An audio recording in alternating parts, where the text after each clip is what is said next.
E aí, gente, boa tarde mais uma vez.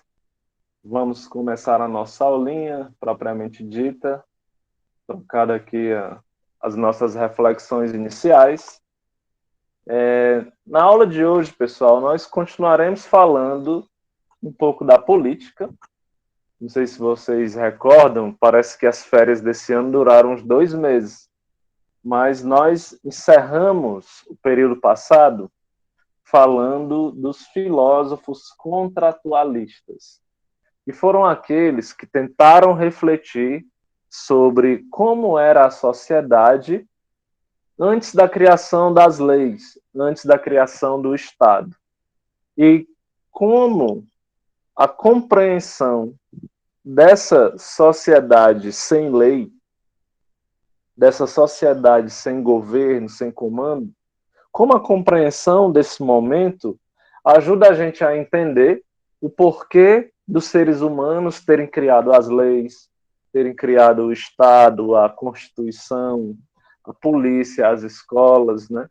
Então, para a gente entender o real motivo dessas coisas existirem, a gente tem que tentar imaginar como seria a sociedade sem essas instituições, né? Então, nós finalizamos o segundo período estudando o pensamento de um filósofo francês chamado Jean-Jacques Rousseau, né? Aquele que dizia que o homem nasce bom, mas a sociedade o corrompe.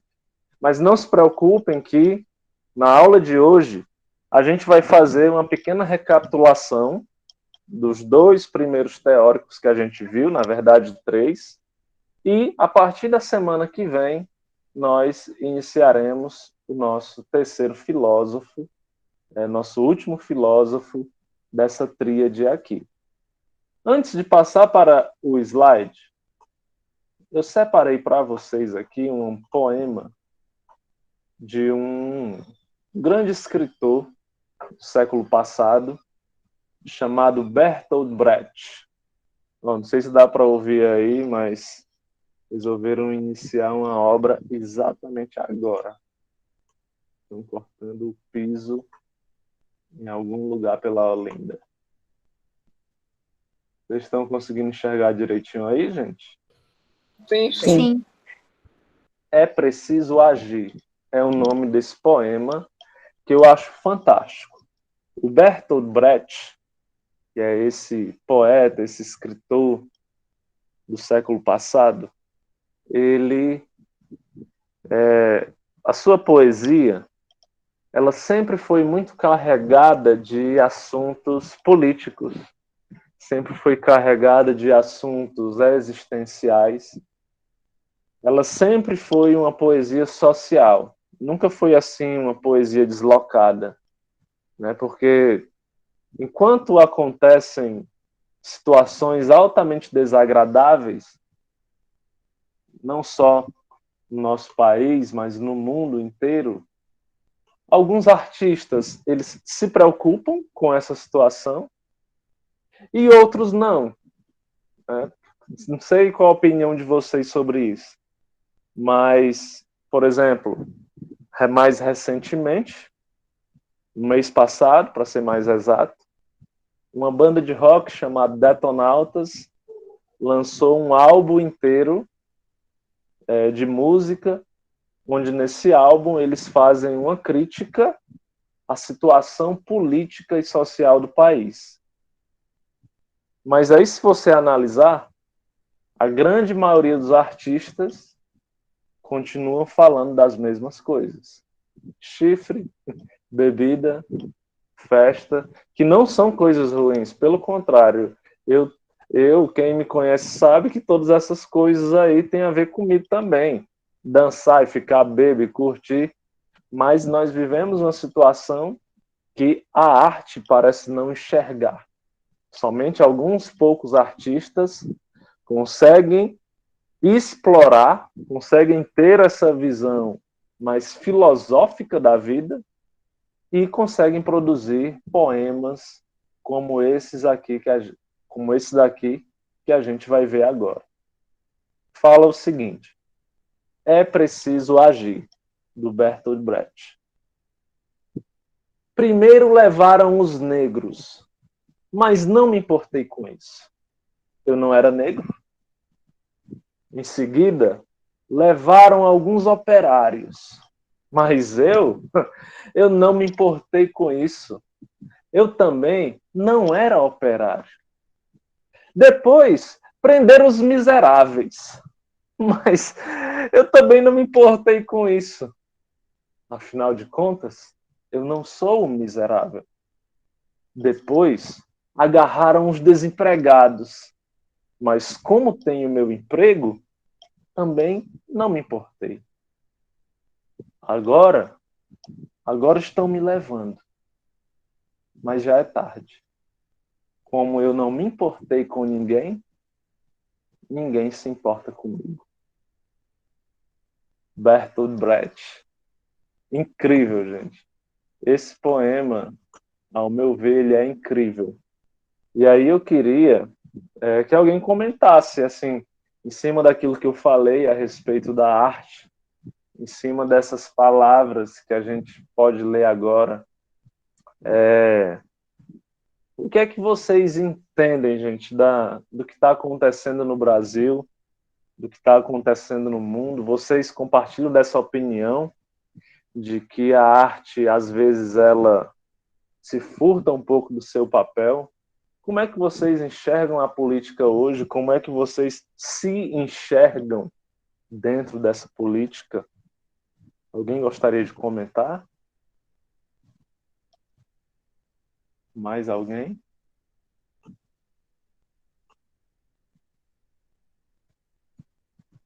Com certeza.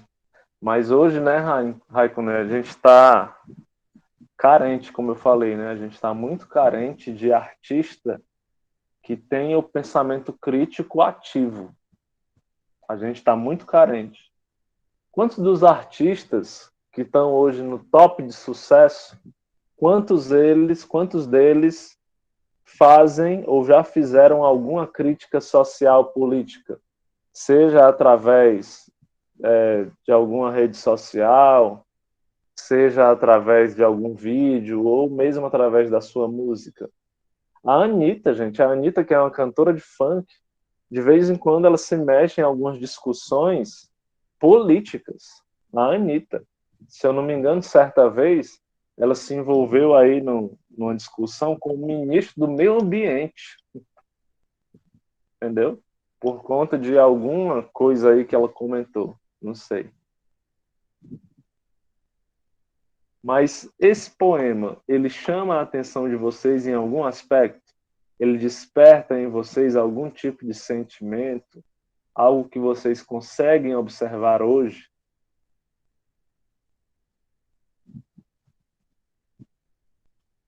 Acho que no começo da pandemia, quando começaram a falar, em tal lugar tem o vírus, não sei o que, tem que se prevenir, mas ninguém tava nem aí, não é aqui, vou continuar minha vida como tá e se for do resto.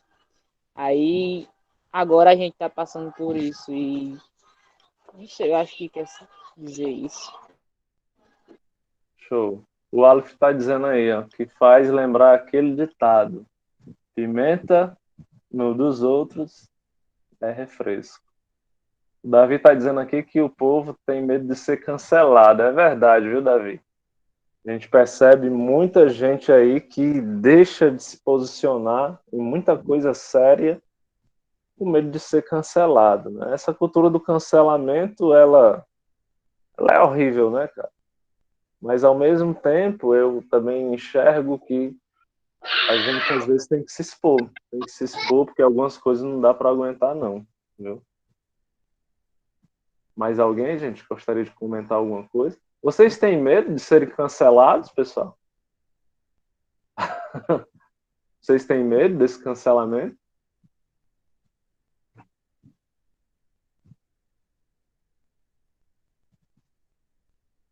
Exatamente, Aleph. Eles têm muitos seguidores, né? Eu já fui cancelado, né, gente? Mas a vida continua. É, Porque nossa cidade pequena, a gente tem microfamosos, né? Pessoas que são conhecidas. Pois é. Inclusive, esse álbum do Detonautas, Chico Santa Cruz, né? Ele tem uma música que ele critica muito esses roqueiros que, que são apoiadores desse governo, né? Depois eu posso compartilhar com vocês o álbum inteiro, quando terminar a nossa aula, aí a gente conversa mais sobre ele. Ou então, na semana que vem, eu posso trazer algumas músicas para a gente analisar a letra, beleza? Então, gente, esse poema, ele traz aqui, na realidade, dentro dele, implícito nele, o verdadeiro significado da política. O verdadeiro significado da política. Aquele significado que a gente trouxe lá dos gregos. Porque o verdadeiro significado da política, se a gente pegar, por exemplo, Aristóteles, né, que era um filósofo que viveu grande parte da sua vida em Atenas, Aristóteles vai dizer que o significado da política é se preocupar, é ser feliz com o outro. Não existe felicidade isolada. Não existe eu ser a única pessoa feliz do mundo. Para o Aristóteles, não. Para a raiz da política, não. Então, a política seria aquela atividade que visa garantir o bem-estar do maior número possível de pessoas. Então, onde há satisfação coletiva, onde há preocupação grupal, aí está a política. Se você alguma vez na sua vida já se preocupou com alguém, que esse alguém não era você mesmo, era seu irmão, era seu cunhado, era seu amigo, era um desconhecido.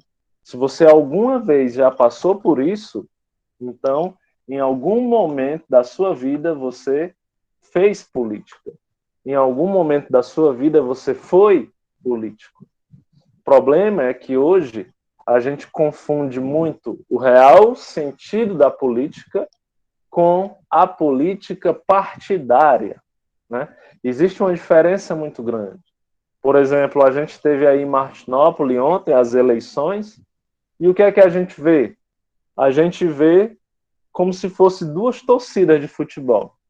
Você tem as cores, verde e vermelho, e aí de um lado você tem a galera que defende o candidato representante da cor verde, e do outro lado você tem a galera que defende o candidato da cor vermelho.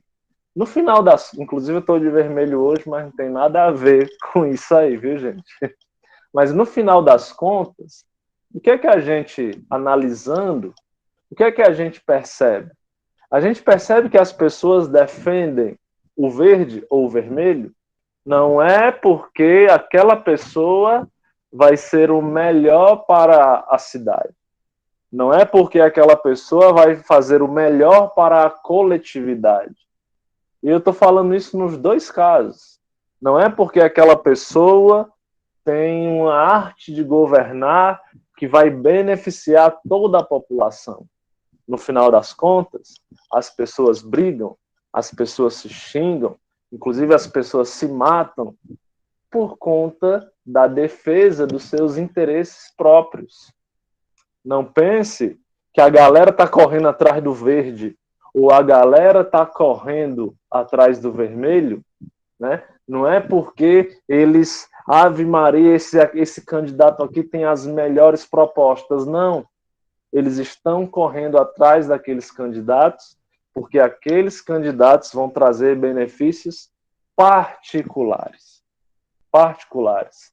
Ou vão manter os benefícios que já estão postos, ou então vão, através de uma promessa, vão oferecer em troca algum tipo de benefício, um emprego, né? Um emprego temporário e etc. Então a política hoje se transformou nisso. Parece um jogo de futebol, onde a gente encarna as cores, é algo que é uma paixão realmente. Eu posso falar disso porque eu sou torcedor do Corinthians, né, gente? E ontem o Corinthians quase morre. O Flamengo quase mata o Corinthians ontem. Mas aí, se você me perguntar, e aí, Santiago, tu continua sendo corintiano? Continuo, cara. Eu continuo sendo corintiano porque é isso. Eu gosto do time, eu me identifico. Independente de qual time ele jogue, lá está eu sendo corintiano. Entendeu? Então não tem assim uma explicação. Eu sou porque eu sou. Não tem, não tem uma explicação racional. E aí a política hoje virou isso. Você não sabe o porquê, mas o real porquê é esse interesse particular. Você corre atrás do candidato porque vai trazer algum benefício para você, né? Para sua família, para o seu irmão, e etc. E é exatamente desse jeito que eles conseguem manter os seus eleitores de uma maneira tão fiel durante tanto tempo. É através da pobreza, é através da miséria, é através de empregos temporários, né, que eles conseguem manter o povo correndo atrás deles. Essa é a fórmula em Martinópolis, em Granja, em Camusim e em todo o Brasil. Acontece desse jeito. Tá certo, gente? Alguém gostaria de comentar alguma coisa sobre isso? Alguém discorda? Vi aqui que falaram alguma coisa no chat. Alguns risos, Davi chorando aqui. O Vitor falando que não pode criticar nenhum dos lados, emprego apenas. Pois é uma dificuldade monstra. Esse, Ninguém? esse, po- esse Pode falar. poema aí, ele tem uma ligação muito grande com esse negócio da política também, porque eu tava conversando com uma pessoa, né? Daí ela era de um partido A. Aí eu falando, pô, só fico triste porque é gente que vai perder o emprego, né? Porque o partido não ganhou e tal. Aí a pessoa simplesmente falou, e tu liga? Não sei o quê, meu partido ganhou, nem ligo. Ele esqueci lá. E é literalmente o que fala nesse poema aí. Exatamente. Hoje, a política, ela perdeu seu rumo no sentido de garantir o bem-estar da coletividade. Os governantes hoje, e a gente pode enxergar isso através do nosso governante maior, os governantes, eles governam só para quem votou neles. A preocupação deles é só quem votou neles. O que eles esquecem é que a partir do momento que a eleição acaba, eles se tornam os governantes de todos, de quem votou e de quem não votou. Ele tem que garantir a vida boa para todos, para quem votou no outro candidato e para quem também não votou de jeito nenhum, entende? Essa era a raiz do conceito pensado por Aristóteles lá na Grécia Antiga, né? Mas hoje a gente vive um outro momento e a gente vai compreender muito esse momento que a gente vive quando a gente estudar um filósofo chamado Nicolau Maquiavel, que vem depois desse conteúdo aqui que a gente está vendo, ok? Então, pessoal, nós tentamos, né, iniciamos no bimestre passado, compreender de que forma o Estado se formava, de que forma surgiram as ideias iniciais para a composição desse Estado como a gente conhece hoje. Nós vimos que, inicialmente, né, Estado, ele é, na realidade, um conjunto de instituições formado pelo governo, forças armadas e o funcionalismo público, que administram e controlam a nação, tornando um país soberano, tendo estrutura própria e sendo politicamente organizado, numa área territorial perfeitamente delimitada por fronteiras respeitadas internacionalmente. Então, o Estado é aquele organismo que serve para organizar a nossa vida, dizer o que a gente deve e não deve fazer, fazer o possível para que a nossa vida seja mais prática, digamos assim. Né? Nós temos o banco, nós temos as escolas, nós temos a polícia, nós temos a Receita Federal, enfim, nós temos uma série de órgãos que deveriam servir, né, para nos ajudar a viver melhor. No que diz respeito à política, no que diz respeito ao poder, pelo menos aqui no Brasil, na maioria dos países ainda é assim, nós vivemos uma democracia. Uma democracia é uma palavra que vem do grego, que significa poder nas mãos do povo. A palavra demos significa povo e kratos significa organização, poder e tal. Então, poder na mão do povo. Poder na mão do povo. Então, democracia é o sistema de governo onde o povo decide aquilo que vai acontecer. Nós vivemos numa democracia representativa, ou seja, nós elegemos os nossos representantes e eles vão administrar por nós, de acordo com os nossos interesses. No nosso caso, nós temos uma governabilidade dividida em 3 poderes, que são o poder executivo, legislativo e judiciário. A gente viu isso muito no bimestre passado, né? Essa combinação em 3 partes foi pensada pelo Barão de Montesquieu, onde o executivo é aquele que executa as leis, que administra o dinheiro dos impostos. O poder legislativo é aquele que fiscaliza o executivo e propõe leis. E o poder judiciário é aquele que julga, pune aqueles que descumprem a lei. No nosso caso, o poder executivo é formado por prefeitos, governadores e presidente. O legislativo é formado por vereadores, deputados estaduais e federais e senadores. E o judiciário é formado por juízes, tribunais e Supremo Tribunal Federal. Quem tiver dúvidas sobre isso, é só acessar as aulas anteriores. Então, o Estado moderno, né, essa palavra moderno indica que tinha algo antigo antes, que foi proposto algo mais novo, por isso a palavra moderno. Então, o Estado moderno surgiu a partir da fragmentação do sistema feudal. Na Idade Média, o sistema feudal era a organização predominante. Você tinha uma elite latifundiária. Geralmente, essa elite latifundiária ela estava muito ligada à igreja ou estava muito ligada à nobreza. Então, com o fim da Idade Média, essa elite latifundiária ela foi se modificando com o tempo. Você começou a ter uma ascensão de alguns comerciantes, e aí eles se viram ali no início do Renascimento, né, início ali da Revolução Francesa, eles começaram a perceber que o dinheiro que eles haviam arrecadado poderia lhes proporcionar uma forma diferente de vida, uma forma diferente de status social, e quanto menos a igreja interferisse nos assuntos financeiros, melhor para eles. Não é que ideologicamente eles estavam separados da igreja.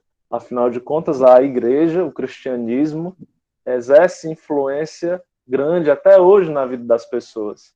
Mas naquela época, a igreja estava atrapalhando os negócios, porque afinal de contas, pense num povo para gostar de dinheiro, esse povo ia enfiar de igreja, né? Enfim, então eles começaram a propor essas novas teorias e surgiram os filósofos para justificar ainda mais o interesse dessa galera.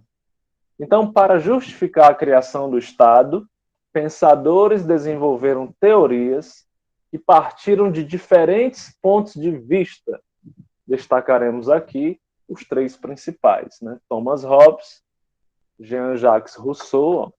Tudinho era feio, né, gente? O mais bonitinho era o Rousseau, né? A gente tem aqui o Thomas Hobbes, ó, feio que só a peste. A gente tem aqui o Rousseau, que é mais ajeitadinho e tal, mais engomadinho. E a gente tem aqui o John Locke, né? mais sériozão.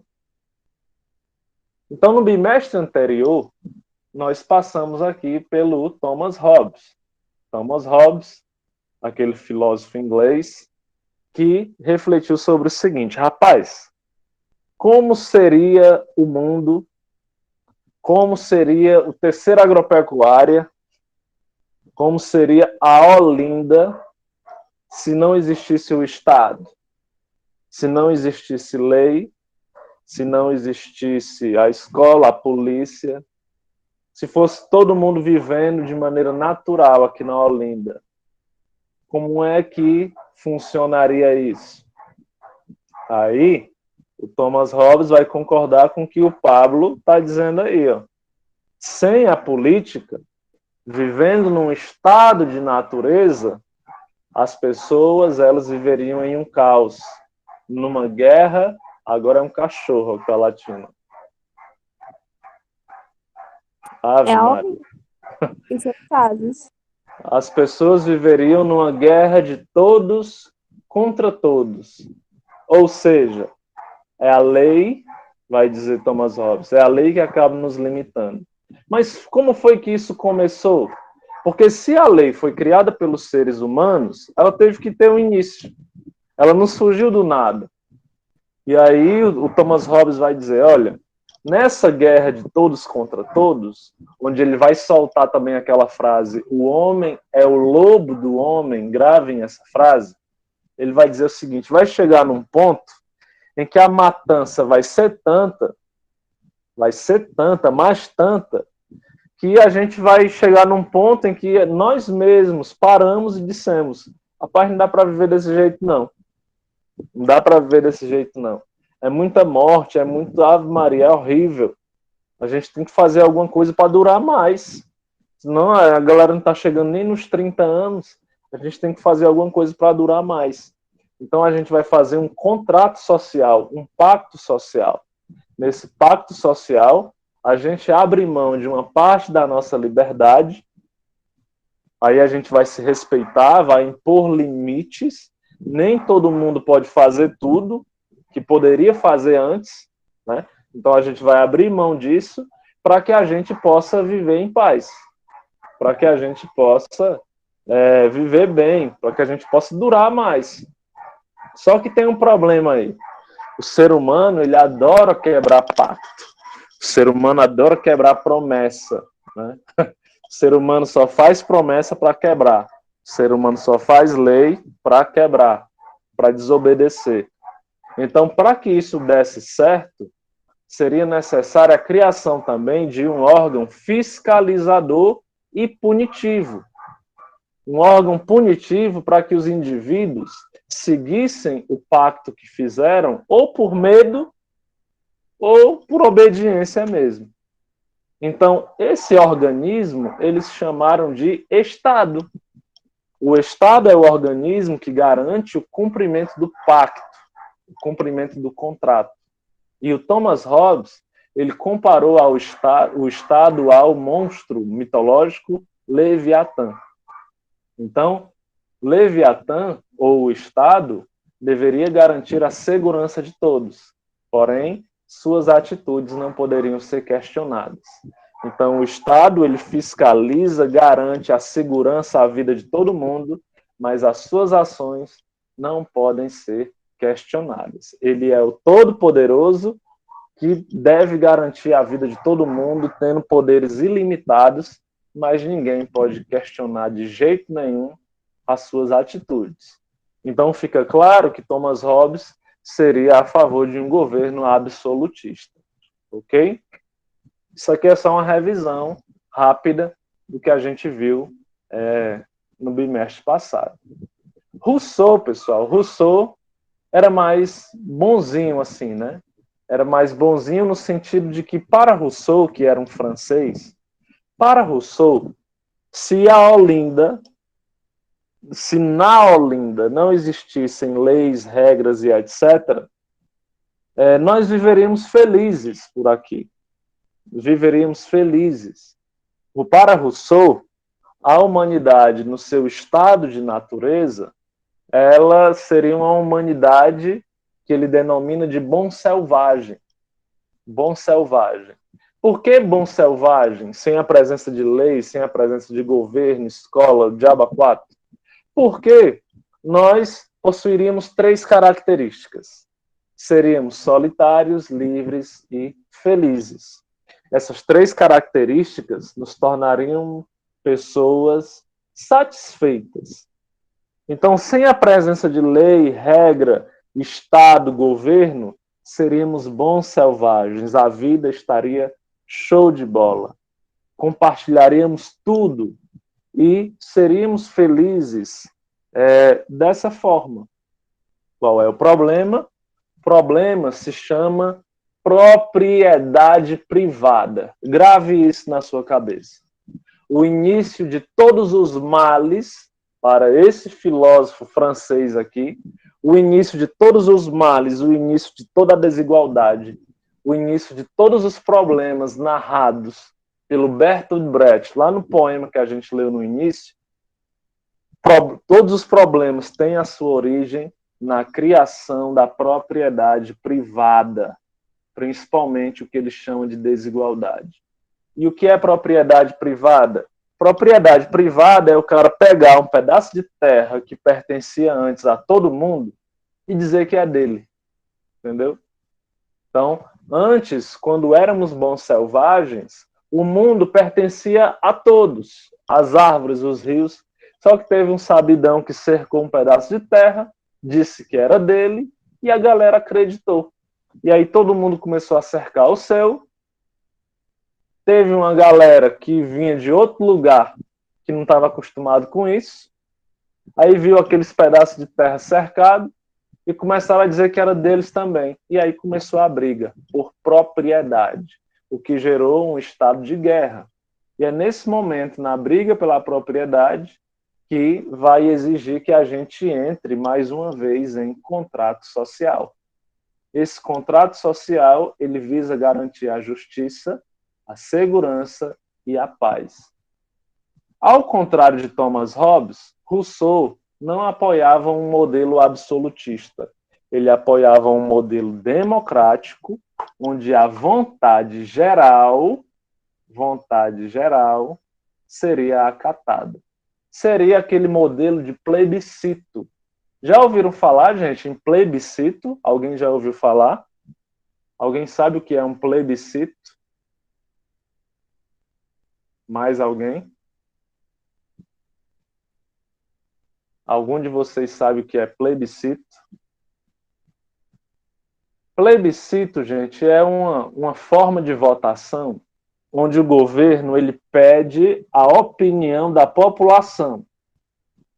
Por exemplo, tem assuntos que são muito sérios para o governo decidir sozinho. Por exemplo, aborto. Vamos liberar o aborto, sim ou não? Vamos legalizar o aborto, sim ou não? Se eles tomarem essa decisão por eles mesmos, vai gerar uma polêmica doideira. Aí o que é que eles fazem? Eles jogam isso para a população. Vai a urna eletrônica para todo mundo, e aí tem lá, se você quer legalizar, aperte 1. Se você não quer legalizar, aperte 2. E aí o povo vai e vota, e de acordo com o resultado, ele aprova a lei ou não. Quando eu era pivete, houve um plebiscito sobre a liberação de armas. Né? Houve esse plebiscito, e aí a maioria votou não. Já houve um plebiscito também, é porque tem muito tempo que não tem, né?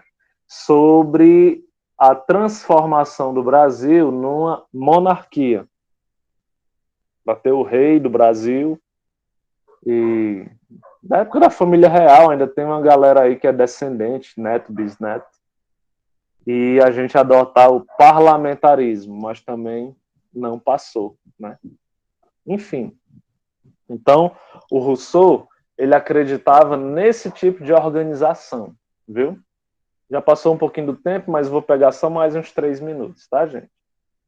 Então, desse modo, para que o pacto funcione, diz Rousseau, os cidadãos devem se submeter à vontade geral.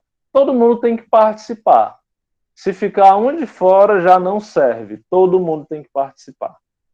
Uma vez firmado o contrato, todos devem obedecer o que ficou deliberado por todos, não somente por uma maioria. Ou seja, o filósofo não reconhece a representatividade, como vereadores, prefeitos e etc. Para ele, a soberania se exerce pela vontade popular, logo, pela participação direta do povo. Para Rousseau, vereador não representa a vontade do povo, prefeito não representa a vontade do povo. Só o povo é capaz de representar a sua própria vontade.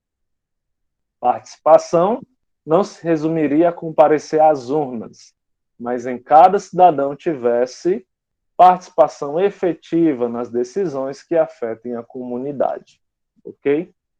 Então, aqui, gente, nós encerramos o Rousseau. Na próxima aula, nós vamos estudar esse indivíduo aqui, ó, o John Locke. O John Locke, ele vai discordar tanto do Thomas Hobbes como do Rousseau, que já são contrários, ok? E aí, por fim, nós faremos aqui uma síntese do pensamento dos três para que a gente possa avançar.